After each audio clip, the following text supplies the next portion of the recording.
자, 정득기 변호사는 사실 예전에 그 류여애 전 최고위원이 네네. 당에서 좀 징계받는 것이 부적절하다라고 해서 적극적으로 목소리를 냈다가 네. 같이 조금 곤란했던 적이 있었던 것 같은데. 네, 최근에 이준석 대표가 이제 당에서 징계를 받는 네. 일들이 벌어지면서 과거에 유해 최고위원이나 또는 제가 징계받은 얘기들이 뭐 솔솔치 않게 같이 이제 나오고 그랬던 것 같습니다. 뭐 이준석 대표에 대한 징계는 뭐 저는 적절했다고 생각을 하고요. 네. 유해 최고위원에 대한 징계는 지금 생각해봐도 이해가 안 되는데 얼마 전에 한번 찾아봤어요. 유해 네. 최고위원이 도대체 무슨 이유로 징계가 네. 됐는지 왜 찾아봤더니 징계받았는지. 예, 첫 번째가 당시에 홍정욱 씨가 이제 서울시장에 단수 후보로 추천된다는 이야기가 있어서 중앙일보 홍정우 네네. 씨 말하는 거죠? 예, 예. 그래서 그 단수로 하면 안 된다. 경선해야 된다. 이런 취지로 이야기한 것. 네. 그다음에 당무감사 과정에서 객관적이고 공정하게 하지 않고 친한 사람들은 봐준다는 얘기가 있다. 그래서는 안 된다라고 지적한 부분이 문제가 됐고, 세 번째는 이제 당시에 그 서초갑 당협위원장에 이모 씨죠. 바른당에 갔던 이모 씨랑 네. 그 다음에 또 전모 씨라고 비대의원이 있습니다. 그 사람들이 호시탐탐 서초갑 당협위원장을 오려고 하고 그래서 본인을 서초갑 위원장에서 자르려고 한다라는 말이 있다. 이혜원 의원 말하는 건가요? 전 이혜원. 뭐 이모 네. 씨는 이혜훈이고 네. 전모 씨는 나중에 거기에 전희경이죠. 전희경 의원. 그 두 사람이 실제로 그 지역의 당협위원장을 오려고 했고 또 실제로 전희경 같은 경우에 왔지 않습니까? 네. 나중에. 그리고 홍정욱 같은 경우에는 당시 사무총장이 또 직접 가서 만나서 영입 제의를 하기도 했고 또 객관적으로 좀 공정하지 않은 당무감사 부분에 관한 자료도 있었습니다. 예, 그래서 예. 그 세 가지가 제일 중요한 이슈였는데 그거 가지고 징계가 된 거예요. 그런 문제를 제기했다고 해서. 네네. 근데 이제 최근에 그 어떤 패널 중에 한 사람이 방송에 나와서 유해애 전 최고위원이 막말 제명이 됐다 이런 발언을 했어요. 네, 우리도 그렇게 알고 있었는데. 예, 그래서 제가 전화를 했죠. 막말 제명이라고 했는데 막말 제명한 거 얘기해 보세요. 그랬더니 말을 못 하죠. 네. 그래서 제가 설명을 했습니다. 이러한 걸로 제명이 됐는데 이게 막말이냐? 그랬더니 당황해 하더라고요. 사과해라. 그랬더니 사과를 안 해요. 그래서 고소했습니다. 그래요?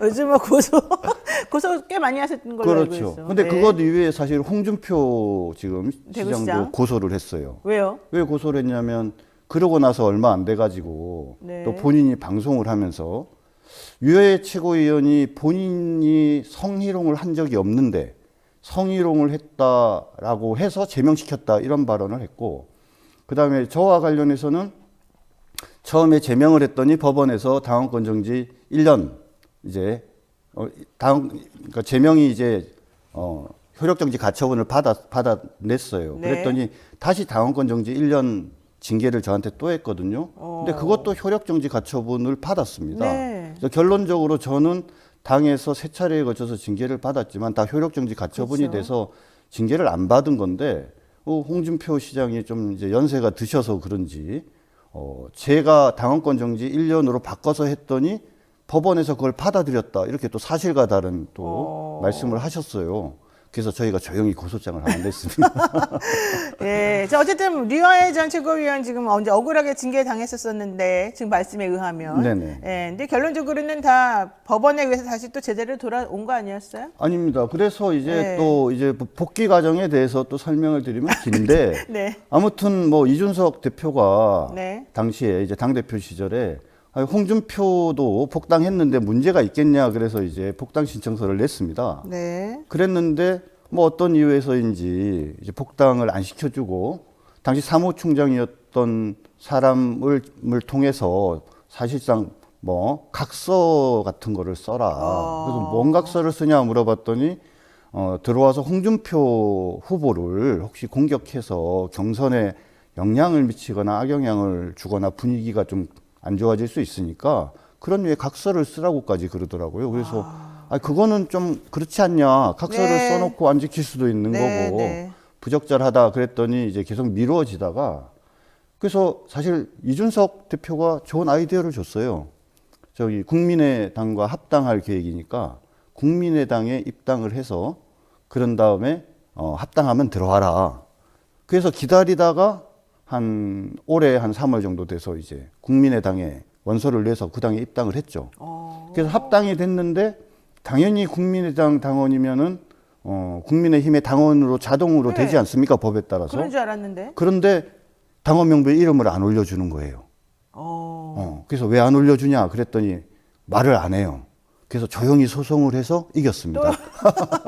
뭐 소송하고 이기고 맨날 이 반복이 되는 것 예, 같습니다. 제가 그래서 뭐 본의 아니게 그 정치 관련 가처분 소송의 대가가 됐습니다. 그러네요, 뭐 진짜. 세상 분들이 모르시는 분이 계시는데 혹시 이 방송 보시는 분들 가운데 이 정치 관련 가처분 사건이 있으면 언제든지 저한테 연락을 주십시오. 원래 정 변호사님이 실력이 좋으시죠. 예. 네, 네. 자, 이제 본격적인 얘기 한번 해보겠습니다. 네, 국민의힘이 집권 여당이지만 윤석열 정부 출범한 지 6개월 동안 사실은 좀 자리를 제대로 못 잡고 있는 거 아니냐 이런 얘기 지금 많이 나옵니다. 자, 윤 정부 출범 6개월을 한번 총평으로 한번 들어보겠습니다. 우리 뭐 시청자 여러분들 아시겠지만 비정치 출신 정치인이 대통령이 된 거는 1987년에 현행헌법이 시작된 이후 처음이잖아요. 그렇죠. 사실 87년 이후에 처음이다. 예. 뭐 맨 처음에 윤 대통령께서 처음부터 뭐 대통령이 되시려고 생각하신 분이 아니고 뭐 여러 가지 시행착오도 있었지만 많이 좋아지셨고 네. 이제 연설도 잘하고 그러시더라고요.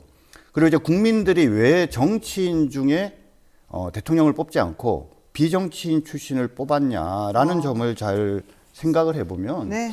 저는 윤석열 대통령은 국민과 시대가 부른 대통령이라고 생각을 합니다.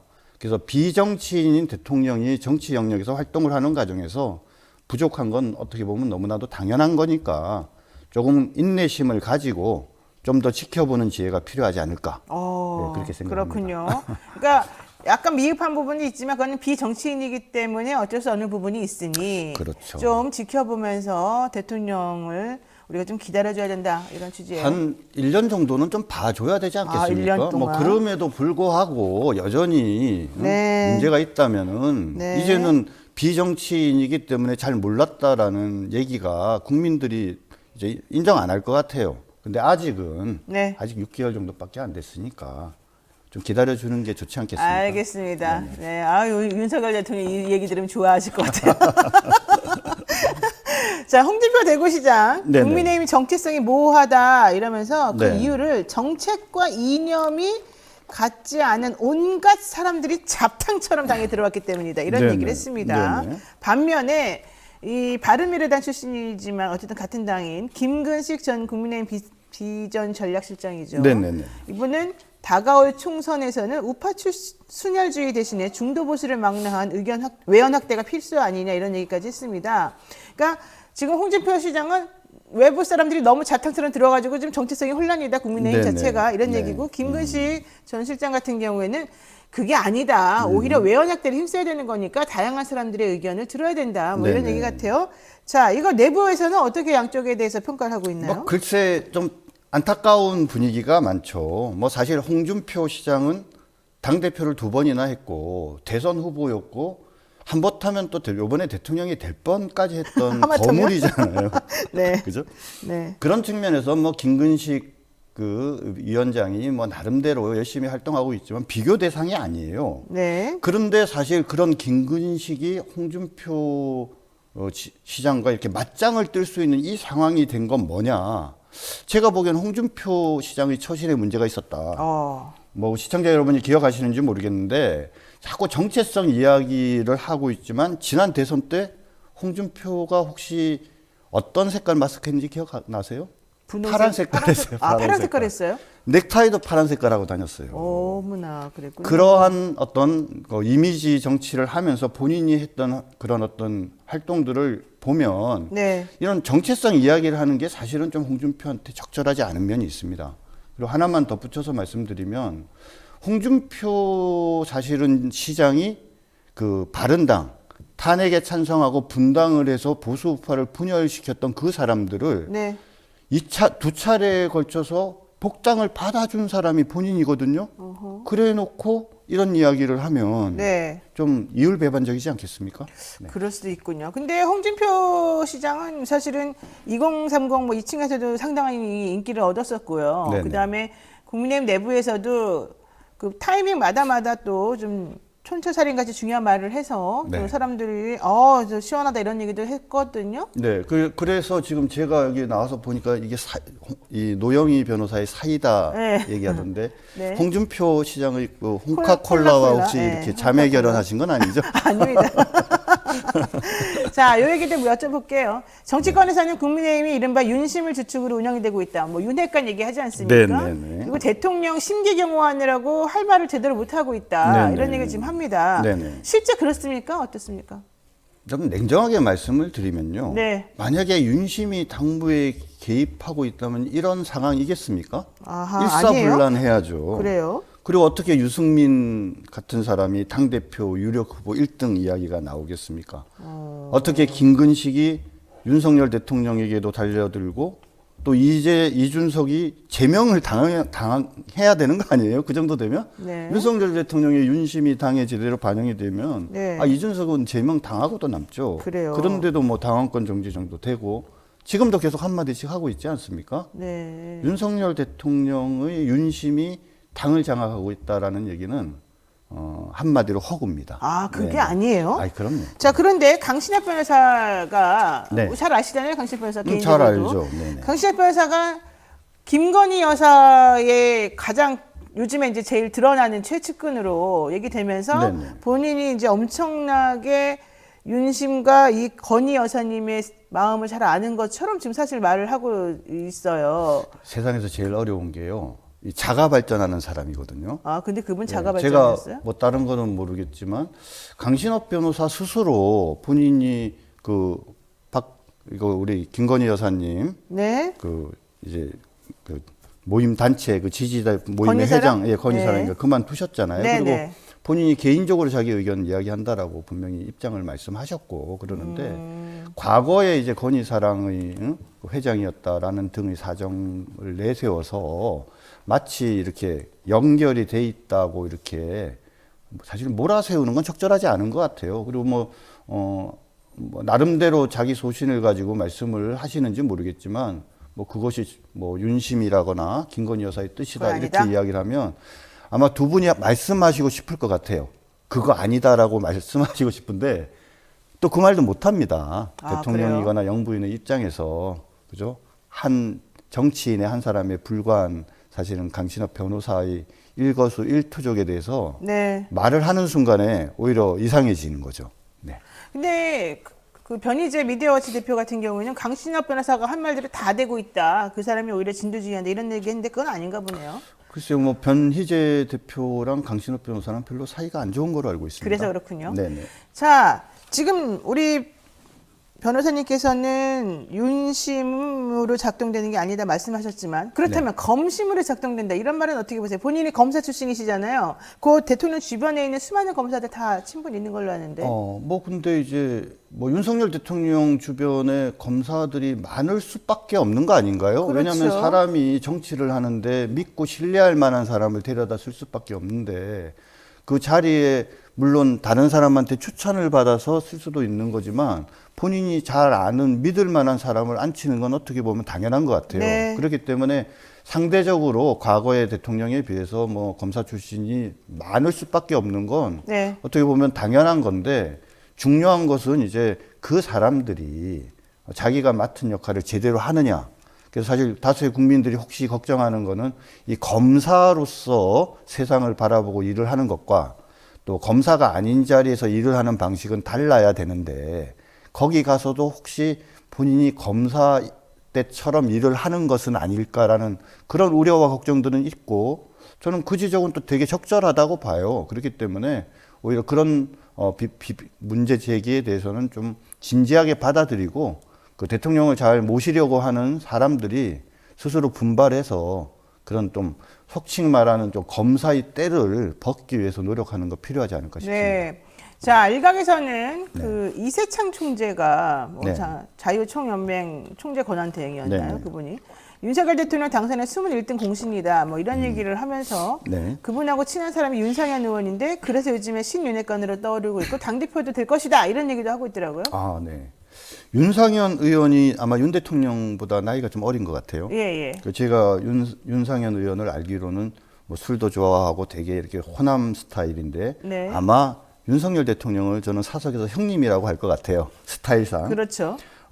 그런데 이제 윤 의원이 사실 예전에 박근혜 대통령 관련해서 본인이 원래 누님이라고 부르는 아주 제일 가까운 사람으로 알려졌지 않습니까? 네. 근데 막상 위기에 처하니까 나중에 이제 윤리위원회 와가지고 자기는 누님이라고 한 적 적이 없다. 없다. 네. 이런 식으로 마치 베드로가 예수님 부인하듯이 그런 식으로 얘기를 해서 좀 지적을 받았는데 이번에는 좀 마음이 변하지 않고 끝까지 윤석열 대통령께 형님이라고 부르면서 그죠? 혹시라도 어려울 때도 이렇게 함께하는 네. 그죠? 좀 그런 좀 의리 있는 모습을 보여줬으면 좋겠어요. 그래요? 네네. 그리고 자, 네. 그런데 제가 좀 갑자기 말씀을 듣다 보니까 궁금해지는 게 네. 윤상현 의원도 사실은 박근혜 전 대통령하고 관계가 엄청 깊었었던 사람으로 알고 있지만 그렇죠. 이제 윤석열 대통령에게 또 친하게 잘 지내면서 당대표 얘기까지 나오는 상황이에요. 네네. 근데 아시다시피 정준길 변호사님도 사실은 박근혜 전 대통령 때 같이 영입이 돼가지고 이제 정치활동 시작하신 분인데, 윤석열 대통령이 가지고 있는 가장 큰 근본적인 이 상황은 어쨌든 박근혜 전 대통령을 국정농단으로 수사했던 사람이었다는 거잖아요. 그렇죠. 그래서 원래는 박근혜 전 대통령을 추앙하는 분들은 윤 대통령에 대해서 되게 못마땅해 하는 사람들이 많았단 말이죠. 그렇습니다. 근데 지금 비판하는 그런 사람 쪽에서의 많습니다. 인지 부조화나 뭐 모순되거나 이런 부분은 없어요? 불편하거나? 그건 윤석열 대통령께서 당시에 박근혜 대통령 수사의 중심에 있었다는 건 뭐 세상이 다 아는 거고요. 네. 그렇죠? 그리고 그것으로 인해서 박근혜 대통령이 곤혹스러운 상황에 처한 부분에 대해서 박근혜 대통령을 정치적으로 지지하는 사람들은 윤석열 대통령을 그다지 그 부분은 좋아하지 않습니다. 네. 근데 그럼에도 불구하고 왜 윤석열 대통령을 지지하느냐라고 이제 지적하시는 분들이 있는데 그거는 그럼에도 불구하고 이재명보다는 윤석열 대통령이 낫다라고 생각하는 거죠. 그러니까 아까도 말씀드렸지만은 윤석열이라는 왜 낫다는 거예요? 적어도 민주당이 가지고 있는 그동안 잘 아시겠지만은 제가 보기 때는 국민들이 이 뭔가 내로남불에 대해서 되게 이렇게 많이 이렇게 좀 식상하고 실망한 것 같아요. 그러니까 문재인 대통령 시절에 보여준 그런 모습들. 근데 결국 이재명 후보라는 분이 나와서 뭔가 다른 모습을 보여주기보다 이재명 당시 후보가 이렇게 말씀하시는 걸 들어보면 막 비판을 하는데 결국 그것이 본인 얘기인 경우가 많잖아요. 대표적인 경우가 이제 그 쌍욕 얘기 같은 것들도 본인이 막 문제를 삼았는데 나중에 보니까 본인은 더한 일이 있더라라는 식으로 해서 네. 내로남불의 연장선상에 있다라고 다수의 국민들이 봤기 때문에 그럼에도 불구하고 이제 이재명 후보가 당시에 당선이 안 된 거로 봅니다. 그렇기 때문에 뭐 윤석열 대통령을 지지하는 분들은 적극 지지하는 분들도 있지만 방금 말씀드린 것처럼 그럼에도 불구하고 지지하는 분들이 많았던 것 같고 네. 그래서 사실은 윤석열 대통령께서 앞으로 정치를 잘 하시려면 네. 적극적인 이렇게 지지층이 있어야 되는데 그죠? 그런 분들을 잘 마음을 헤아려서 진정한 본인의 지지자로 이렇게 전환시키는 노력들이 좀 더 필요하지 않을까 싶습니다. 네, 자, 황교안 전 네. 총리가 지금 당권 도전에서 상당히 유리한 고지를 차지하는 것처럼 얘기가 네네. 나오고 있습니다. 네네. 지금 황교안 전 총리 얘기가 갑자기 왜 이렇게 나오는 거고, 지금 향후 이 국민의힘 내부에서는 황 전 총리를 어떤 식으로 지금 이 자리매김할 수 있을까요? 황 총리를 옆에서 보면 너무 안타까워요. 아, 그래요? 왜요? 왜냐면은 네. 어찌 보면은 참 누구보다도 보수파의 상징적인 인물로 정치를 잘하고 많은 국민들로부터 사랑받을 수 있는 분인데 네. 뭐 현재 그러지 못하지 않습니까? 나가서 지금 너무 춥고 힘들고 그러니까 당대표 시절이 당연히 그립지 않겠습니까? 그리고 그때 내가 조금 더 잘했다면 아마 제가 생각할 때는 황 총리의 머릿속에는 내가 지금 가진 생각과 가진 행동을 그때 내가 당대표로서 했으면 훨씬 더 좋았을 텐데라는 생각을 할 것 같아요. 비교를 하자면 이해창 총재가 2번에 걸쳐서 대선에 떨어지고 난 다음에 자유선진당이라는 당을 만들어서 당시에 15%를 해서 3등을 했던 적이 있습니다. 네. 근데 그때 이해창 총재가 유세를 다니면서 테이블 위에 올라가서 춤도 추고 그랬다는 거예요. 다른 모습을 보이려고. 그렇죠. 그러니까 사람들이 놀란 거죠, 전부. 이해창 총재가 저런 모습을. 그런데 또 옆에서 이런 얘기를 한 거죠. 저런 모습으로 앞에 정치 선거를 2번 중에 1번이라도 저런 모습을 보여줬더라면 됐을 것이다. 그런 것처럼 아마 황 총리가 지난번 당대표 시절에 너무 철저하게 정치적으로 이제 실패를 했는데 그 경험을 바탕으로 해서 내가 당대표가 되면 이제는 잘할 수 있다라는 생각을 가지기 때문에 네. 이번에 당대표로 나오신 게 아닌가 싶고 또 그런 점들에 대한 기대가 있기 때문에 의외로 이렇게 여론조사를 해보면 한 5% 내외의 지지층이 나오는 것 같습니다. 지금 공식적으로 황 전 총리는 나라가 위기 상황인데 이를 바로잡기 위해서 출마 선언을 하는 것이다. 네네. 정권 교체를 이뤘지만 민주당 정권이 망친 것을 뚫고 제대로 된 자유 대한민국을 만들도록 해야 될 것이다. 네. 초인류 정상국가를 만들자는 그런 비전을 국민과 함께 만들고 싶다. 뭐 이런 얘기를 했습니다. 네, 좋은 말씀하셨네요. 그래요? 뭐 정치인으로서 이 정도 얘기해야 되는 거 아닌가요? 제가 보기에는 다행스러운 게 네. 황 총리가 이제 정치인이 돼간다 그런 네. 생각이 듭니다. 자, 정진석 국민의힘 비상대책위원장은 자기는 차기 전당대회에서 당권에 도전하지 않겠다 이렇게 말했어요. 네. 진짜 그렇습니까? 전혀 그런 데 뜻이 없을까요, 그분은? 뭐 뜻은 있었을 수 있는데 뭐 점잖으신 분이니까 현재 선당후사의 마음으로 현재로서의 진심을 얘기한 것 같은데 네. 노무현 대통령 그 부부 관련해서 최근에 또 사건이 정식재판 네, 회부됐지 않습니까? 재판하고 있습니다. 그러니까 앞으로 이제 이후에 본인의 정치 행보와 관련해서 이 사건에 대한 대응이 되게 중요하지 않습니까? 네. 그래서 그런 점들까지 고려해서 아마 지금은 이번 당권은 아마 도전하지 않을 걸로 그렇게 예상하고 있습니다. 나중에 모르겠지만. 자, 전당대회가 이제 3월에 한다는 사람도 있고 4월에 한다는 사람도 있고 그러더라고요. 네네. 국민의힘. 네. 전당대회는 어떻게 될까요? 전당대회가 원래 12월, 1월 이런 얘기가 있다가 네. 지금 3, 4월로까지 늦춰졌지 않습니까? 그러면 이게 늦춰진데 누가 제일 기열했을까? 기여를 할까요? 제가 보기에는 유승민 문제라고 봅니다. 유승민 의원은 전 의원은 안 나온다 그러던데요. 유승민 나옵니다. 전당대회 나와요? 당연히 나오죠. 그럼 될까요?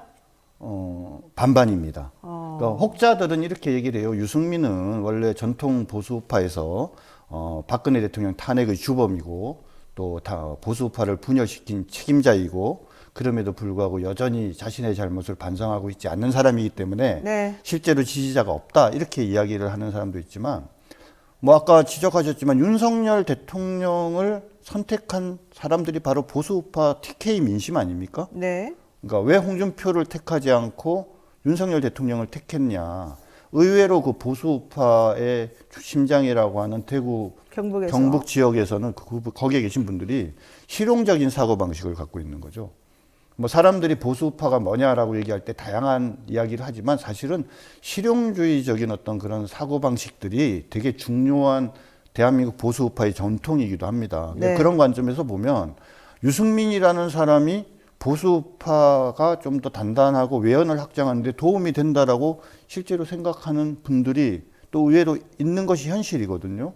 근데 이제 그럼에도 불구하고 이제 이 유승민이란 사람이 가지는 위험성은 뭐냐면 좀 앞당겨서 보면은 이전에 그 김무성이 당대표가 됐던 시절 있지 않습니까? 네. 그리고 유승민이 원내대표인 시절에 결국은 그 두 사람이 박근혜 대통령을 흔들어서 보수파의 대통령이 탄핵당하는 이런 상황이 벌어졌단 말입니다. 그러면 윤석열 대통령의 경우에도 과연 이 유승민이라는 사람이 당대표가 됐을 때 어떤 스탠스를 취할까 보면은 과거에 김무성이 박근혜 대통령에 대해서 이렇게 날을 세웠던 것보다 더 강하게 세울 가능성이 많거든요. 네. 왜냐하면 본인이 대통령이 돼야 된다라는 욕심이 앞서 있는 사람이기 때문에 그렇다 보면 결국 그것이 꼭 탄핵까지는 가지 않더라도 윤석열 대통령의 어떤 정권에 커다란 위기이자 리스크가 될 수 있습니다. 근데 이제 보수파 국민들이 그 점을 정확하게 알고 있기 때문에 네. 아마 유승민이라는 사람이 당대표가 되는 것을 막아야 된다라고 생각하는 사람들이 많은 것 같습니다. 알겠습니다. 네. 자, 하나만 마지막으로 여쭤보고 정리하겠습니다. 네네. 지금 이상민 행안부 장관 거취에 대해서 뭐 일반 다른 야당이나 이런 쪽에서도 당연히 네. 사퇴해야 된다는 얘기 합니다만 네네. 여당에서 지금 대통령이 왜 장관 한 명을 제대로 당신들이 지키지 못하냐 이러면서 좀 화를 냈었어요. 그러면서도 계속해서 행안부 장관을 두둔하는 모습을 보였는데 그럼에도 불구하고 국민의힘 내부에서도 이상민이 먼저 나가야 되는 거 아니냐 이런 소리 하는 걸로 알고 있어요. 네네. 자, 어떻게 되겠습니까? 언제 어떻게 결정할까요? 우리가 좀 합리적으로 생각을 해보면 자 네. 이번에 안타까운 일이 벌어졌어요. 1차 책임이 누구한테 있죠? 국가에게 있는 거 아니에요? 용산구청과 용산서가 1차 책임이 예. 있다라고 봅니다. 2차 책임은 저는 서울시장과 서울경찰청장한테 있다고 봐요. 네. 3차 책임이 이상민 장관과 경찰청장이라고 보거든요. 3차요? 왜냐하면 순서로 그러니까 체계가 그렇지 않습니까? 그러니까 네. 일단 용산구청과 용산서장에 대해서 책임을 물은 것 같고, 그다음 서울시장과 경찰청장, 서울경찰청장 또 묻고, 그다음 이상민 장관 경찰청장 가야 되는데 2차 책임자와 3차 책임자 가운데에서 서울시장 오세훈에 대해서 책임을 물어야 된다라는 얘기가 지금 나오고 있습니까? 굳이 얘기하자면 오세훈 시장이랑 이상민 장관 중에 누가 더 책임이 클까요? 제가 보기에는 오세훈 시장이 더 크다고 보거든요. 네. 그다음에 서울경찰청장이나 경찰청장은 이상민 장관에게 책임이 없다라고 단정적으로 말씀드리는 게 아니라 네. 여러 지체계나 계통을 보면은 결국은 책임을 물어야 되는 순서가 있는데 의외로 저는 왜 오세훈 시장에 대해서 어떻게 보면 민주당이나 그렇죠? 좌파 진영에서 그 냅두는지 이해가 잘 안 돼요. 알겠습니다. 그죠? 그러니까 이상민 장관은 끝까지 갈 것 같네요. 지금 말씀 들어보니까. 그렇진 않죠. 왜냐하면은 네. 그러니까 결론적으로는 이상민 장관은 그러니까 정치적인 책임을 지는 자리이기 때문에 최종적으로는 뭐 어떤 형태로든지 간에 결과적인 이 책임에 대해서 본인이 뭐 내가 무슨 책임을 질 수 없다라고 하실 분은 아니에요. 저 개인적으로는 또 이상민 장관을 좀 제가 아는데 네. 그렇기 때문에 기본적으로는 그러실 분은 아니지만 다만 현재에 있어서 묻는 이런 어떤 법적 정치적 책임의 공방 속에서 우리가 뭔가 이상민 장관을 자꾸 타겟을 삼는 이유는 간단하잖아요. 왜? 이상민 장관을 타겟을 삼아서 재물을 삼으면 바로 윤석열 네. 대통령을 공격하려는 정치적 의도가 있는 거거든요. 그거는 문제의 책임 소재를 분명하게 해서 다시는 이 땅에 그런 슬픈 일이 발생하지 않기를 바라는 진정한 마음이 아니라 사실은 정치 공세다. 그래서 저는 오히려 오세훈 서울시장이나 네. 그죠? 그 밖에 서울경찰청장 등 또 전체 경찰청장 등의 어떤 책임과 같이 이상민 알겠습니다. 장관의 책임을 이야기해야 된다라고 생각합니다. 네, 알겠습니다. 네, 오늘 여기까지 말씀 잘 들었습니다. 오늘 정주기 변호사와 함께 했는데요. 예, 고맙습니다. 말씀. 감사합니다. 네.